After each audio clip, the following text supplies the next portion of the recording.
Let's talk about Krebs cycle. Krebs cycle को हम citric acid cycle भी कहते हैं और ट्राई कार्बोजाइलिक एसिड साइकिल कहते हैं। क्रेब्स साइकिल क्या है? Krebs cycle energy producing cycle है और क्रेब्स साइकिल अकर होता है माइटोकॉन्ड्रिया में। और आपको तो पता ही होगा कि आरबीसी के पास माइटोकॉन्ड्रिया नहीं होता। तो क्रेब्स साइकिल फिर doesn't takes place in RBC। Krebs cycle combination है डीकार्बोजाइलेशन और डिहाइड्रोजनेशन रिएक्शंस का। यानी डीकार्बोजाइलेशन रिएक्शंस वो होते हैं जिसमें हम CO2 को ब्लो आउट करते हैं, मतलब CO2 को निकालते हैं।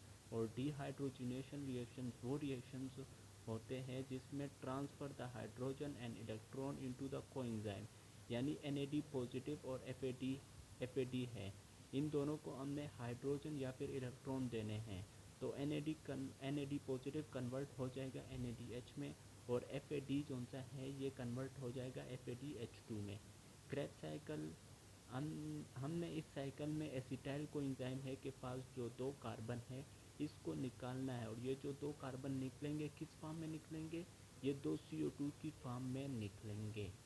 क्रेब्स साइकिल में जो एनर्जी प्रोड्यूस बनती है वो NADH और FADH2 की शक्ल में स्टोर हो जाती है। और NADH और FADH2 वो एनर्जी इलेक्ट्रॉन ट्रांसपोर्ट चेन को देती है। जब ये मॉलिक्यूल इलेक्ट्रॉन ट्रांसपोर्ट चेन को एनर्जी दे देती है तो ये कन्वर्ट हो जाते हैं NAD पॉजिटिव और FAD पॉजिटिव में। ये दोनों दोबारा क्रेब्स साइकिल में आते हैं और अपने अंदर एनर्जी स्टोर करते हैं। तो दोबारा ये फिर जब एनर्जी स्टोर कर जाते हैं तो दोबारा क्रेब्स साइकिल के पास जाते हैं, वहाँ पर एनर्जी देते हैं। क्रेब्स साइकिल नहीं NAD पॉजिटिव और FADH2 जब एनर्जी स्टोर कर लेते हैं तो दोबारा जाते हैं इलेक्ट्रॉन ट्रांसपोर्ट चेन के पास, वहाँ पर एनर्जी देते हैं। दोबारा एनर्जी दे के दोबारा ये फिर आते हैं क्रेब्स साइकिल में, एनर्जी स्टोर करते दोबारा इलेक्ट्रॉन ट्रांसपोर्ट चेन के पास जाते हैं। इस तरह ये साइकिल चलता रहता है। माइटोकॉन्ड्रिया का स्ट्रक्चर पढ़ते हैं। माइटोकॉन्ड्रिया के 2 लेयर्स हैं, आउटर लेयर और इनर लेयर। आउटर लेयर और इनर लेयर के दरमियान जो सा स्पेस है इसको कहते हैं इंटर मेम्ब्रेनस स्पेस।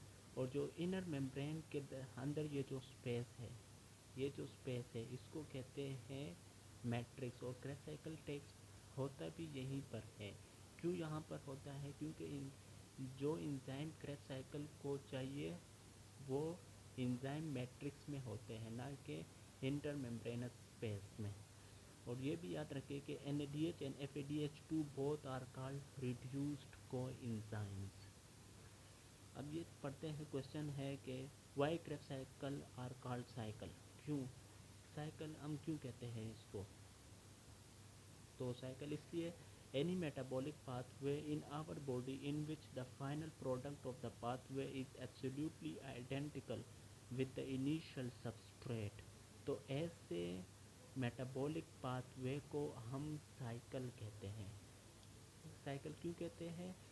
ऐसा मेटाबॉलिक पाथवे जिसमें फाइनल प्रोडक्ट बिल्कुल आइडेंटिकल हो इनिशियल सबस्ट्रेट से। तो ऐसे को हम ऐसे मेटाबॉलिक पाथवे को हम साइकिल कहते हैं।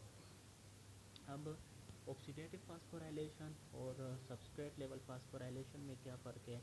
The conversion of ADP into ATP by adding inorganic phosphate to ADP in the presence of oxygen, this is called as oxidative phosphorylation।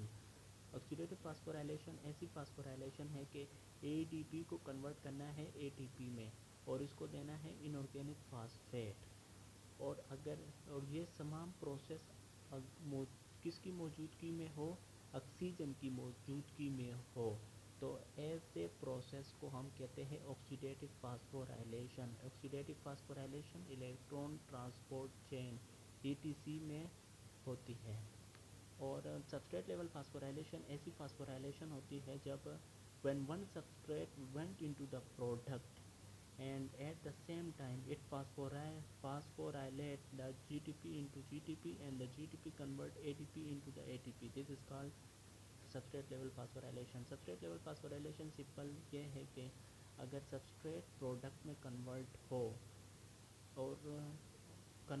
और उसी दौरान ADP ATP में कन्वर्ट हो ऑक्सीजन की मौजूदगी ना हो उस दौरान, तो ऐसे को हम कहते हैं सबस्ट्रेट लेवल फास्फोराइलेशन, मतलब सबस्ट्रेट प्रोडक्ट में कन्वर्ट हो और इस प्रोसेस के दौरान एडीपी कन्वर्ट हो एटीपी में, तो ऐसे प्रोसेस को हम सबस्ट्रेट लेवल फास्फोराइलेशन कहते हैं।